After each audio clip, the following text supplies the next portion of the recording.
سواء من مدينة أكادير، سواء من المدن المغربية، كذلك من مختلف ربوع المملكة المغربية، وكذلك الجالية المغربية المقيمة بالخارج والسياح الأجانب فالأساطرة والباحثين والمهتمين بالتراث المغربي الأمازيغي.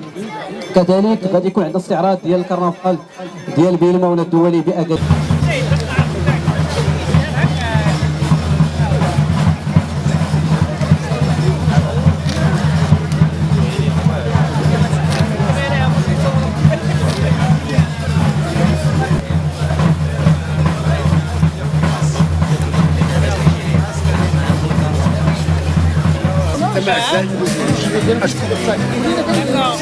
ولا تيكون غير بوجلود صافي ما بقاش لا يتمعزب بوجلود. اشكون علاش شنو هو بوجلود؟ اليوم كنتواجدوا في حديقه بن زيدون في الافتتاح ديال قريه ديال الكرنفال اللي فيه ورشات متعدده كتبين لنا واحد المسيره الرائعه ديال الكرنفال اكادير في المنطقه ديال اكادير.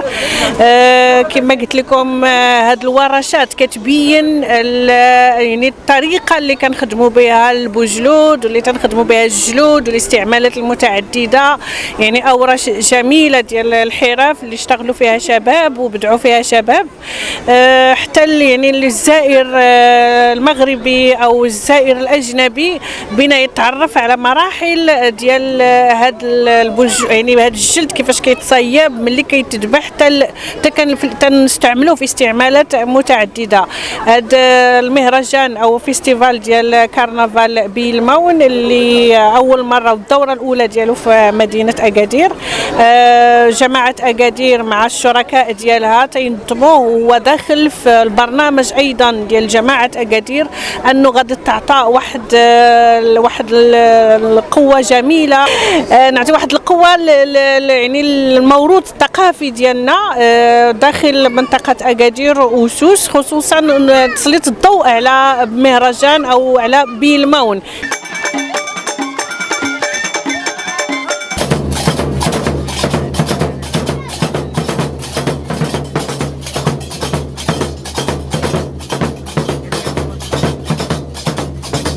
انا جيت لهذا الكرنفال ديال الافتتاح ديال الكرنفال، عجبني زوين. اول مره كنشوفوه هنا في الحديقه بن زيدون، زوين. كنتمنى للزوار اكادير يجيو يشوفوه. اكادير زوين، هذا الفولكلور ديالنا ديال سوس كنتمنى يجيو يشوفوه. انا عجبني بعدا، وكنتمنى للناس اللي ما شافوا يجي عندنا كاين اسبوع ديال هذا الكرنفال يجيو يشوفوه. مرحبا بهم في اكادير.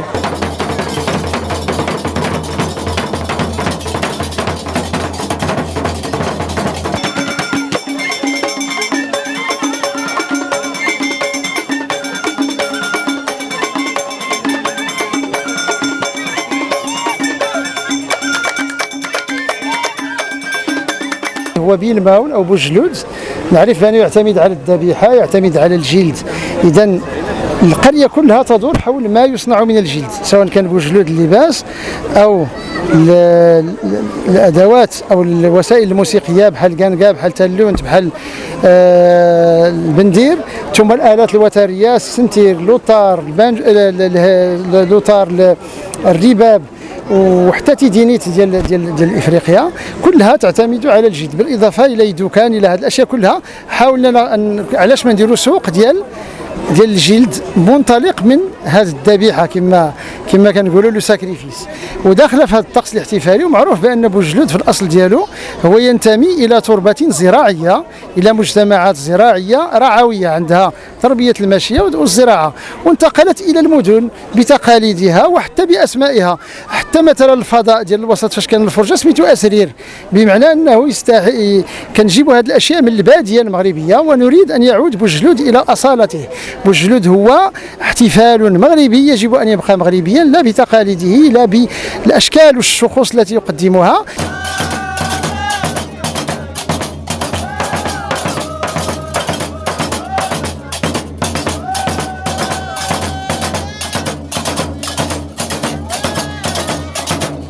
على بركة الله نعلن اليوم الخميس 20 يوليو 2023 عن افتتاح أشغال التظاهرة التراثية الفرجوية التي عنوناها بيلمون الكرنفال الدولي لأكادير. أقول الكرنفال الدولي لأكادير في دورته الأولى، ولما أقول الدورة الأولى فإننا نعول إن شاء الله على الكفاءات الشباب من جمعيات ليس فقط في مدينة أكادير ولا حتى في مدينة أكادير الكبرى، بل في الضواحي كذلك من تزنيت وما خلف تزنيت وتارودانت وما إليها ويحان وغيرهم، أن إن شاء الله نكبروا هذا العمل هذا حتى نردوا الاعتبار لهذا التراث ونصونوه من الشوائب، لأنه إذا سجلوا الناس بعد الشوائب فإنه هي كذلك فرجة كبيرة. والدليل على ذلك هو هذا الجمهور الغفير اللي تحضر معنا اليوم.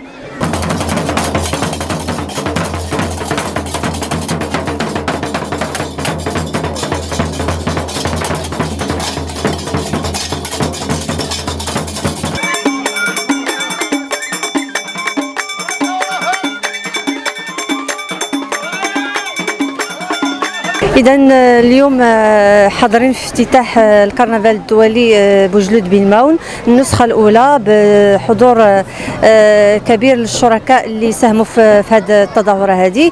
سعداء أننا نكونوا إلى جانب المواطنين جنبا إلى جنب في إحياء واحد الطقوس اللي كبرنا عليهم من الصغر، بوجلود بالماون والشبيه ديالها اللي هي معشر في مدينة تزنيت.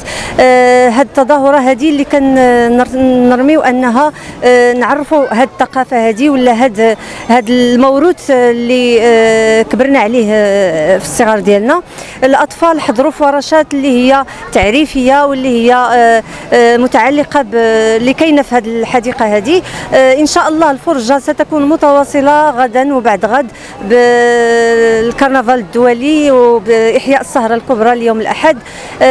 كل ما نتمناه هو اننا نسخه بعد نسخه انه يكون دائما التجديد والابتكار في مثل هذه التظاهرات باش نخليو الاطفال ولا حتى الشباب انهم يقبلوا او يكونوا مقبلين على هذا الموروث الثقافي والتعرف عليه يعني ويستمروا معاه بشكل كبير. شكرا لكم.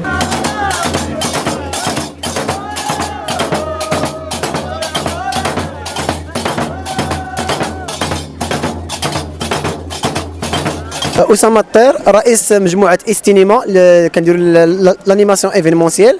جينا اليوم ضمن فعاليات مهرجان بالمون الدورة الأولى بمدينة أكادير في حديقة بن زيدون يوم الافتتاح. قررنا أننا نديروا واحد مجموعة ديال الملابس ديال الحضارات القديمة بما فيهم الحضارة الأمازيغية اللي كتمثل الهوية ديالنا كمغاربة وكأمازيغ، واختارينا الحضارات اللي كان عندهم احتكاك مع الثقافة الأمازيغية، ما بينهم الحضارة الرومانية والحضارة الفرعونية والحضارة البيزنطية إلى آخره.